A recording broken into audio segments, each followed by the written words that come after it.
Сәлем достар, бүгін сіздермен бірге жеке кәсіпкер үшін бастапқыда ең қажетті болатын нәрселер, әсіресе маркетплейсте тауар не бизнесмен айналысып бастаушылар үшін қандай нәрселер керек?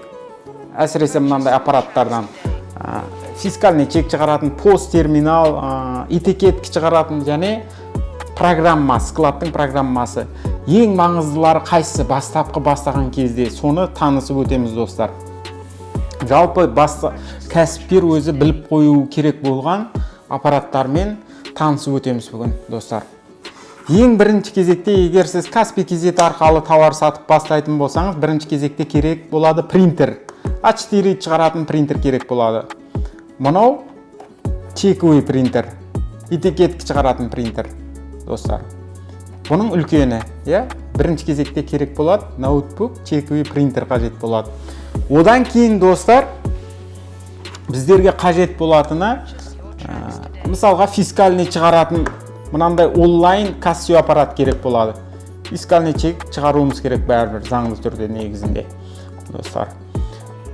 Бұның қазіргі уақытта онлайн касса дегендері шыққан. Мысалға онлайн кассаға сіз подписка болып қоясыз, кейін ОФД-дан регистрациядан өтіп, ОФД-ға 1500 теңге қазіргі уақытта айына, и мынаған где-то 15 000 теңгеге жылдық подписка болып қоюыңызға болады. Сонда мынау қажет емес болады. Негізі, егер фирмаңызды үлкейтіп баратырған кезде бәрібір мыналар керек болады. Өйткені, мысалға, ыңғайсыз болады анау. Кассада тұрғандар үшін онлайн программа ыңғайсыз болады. Бірақ ол онлайн программаның артықшылығы клиенттерге фискальный чекті электронный версияда жіберуге болады достар. Мынада просто суретке түсіріп жібересің, чекті ыңғайсыз болады. Бұл да бәрібір керек болады, кейінірек бірақ достар. Одан кейін керек болатын нәрсе, бұл Каспийға онша керек болмайды. Мысалға осындай штрих-код этикетки шығаратын принтер. Бұл этикеткен шығарып штрих-кодты жаңағындай Вайлбреске жіберген уақытта тауар осыдан чек жаңағындай этикеттен шығарып тауардың сыртына жабыстыруға керек болады осындай чектер достар. Одан кейін мынандай поста терминалдар қажет болады. Бұл не үшін деген кезде, егер сіз уже сама вивізбен, мысалға сіздің складыңыз сама вивізбен жұмыс істеген уақыты, кейін мысалға уже офлайн арқылы да сатып бастаған уақыты, мынандай смарт пост терминалдар қажет болады. Мысалға карточканы без контактіне қабылдайтын, QR арқылы қабылдайтын, кассаға өте удобный болады. Бұл пост терминал деп айтылады. Картаны 3 түр режимде қабылдайды. Мысалға, мынау Каспийдікі бесконтактный и магнитный поле арқылы қабылдайды, и мына жерде немен қабылдайды? Чип арқылы қабылдайды. Мына четінде бар, арнайы салатын жері, и чек береді. Бұл мысалға транзакцияның чегіні береді бұдан. Фискальный чек емес, транзакцияның чегіні береді. Мынау жаңағы айтып өткендей этикетки шығаратын достар. Мынау фискальный аппарат, фискальный шығаратын достар.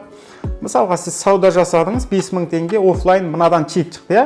Бұл фискальный емес, міндетті түрде мынағанда басып қоюыңызға тура келеді достар, фискальный аппаратқа.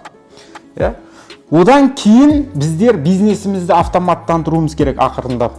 Соның үшін мынандай программалар керек болады. Мына өзі, мысалға, Forte банктан алғаным, бұл жерде арнайы программа бар. Складтың программасы. Прием тауар, кеткен тауарлар, және тауарлардың суретімен бірге, категорияларымен бірге кассада тұрған кассир үшін өте удобный етіп жасап қойғанбыз. Мысалға, не зат керек, мына жерден кіріп, немесе мына не арқалы, сканер арқалы бірден тауып алады. Қанша тауар кетті, қанша тауар қабылдады, барлығына мына жерден көріп отырады. О деген сөз бизнес автоматизация болады, және мысалға бір кассир кетті, екінші кассир келген уақытты бірден біліп алады достар. Қайсы тауар қанша екенін. Жалпы минимум ең бастаған кезде мысалға фискальный шығаратын керек, и принтер керек. Мыналар пока сізге қажет емес. Мыналарды кейін ала берсе болады достар. Кейін алсаңыз болады. Ең қажеттісі принтер, ноутбук және фискальный шығаратын. Мысалға оны телефон арқылы да пока бастай берсеңіз болады фискальный. арнайы программаны сатып алып, OFD-дан регистрация өтіп, сол тиімдірек болады бастапқы кез.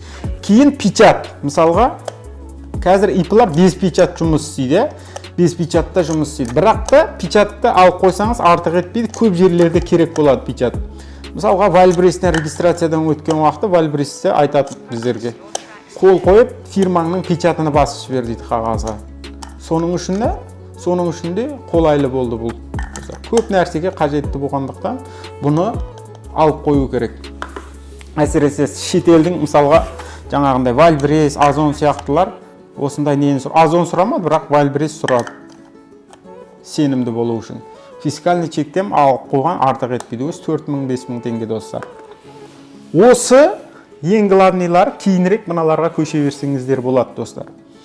Сосын, мысалға, электронный ЭЦП деген, электронный чек дегендер болады достар. Электронный чек, электронный чек емес, электронный шот фактура деген болады. Кейін шот фактура бар.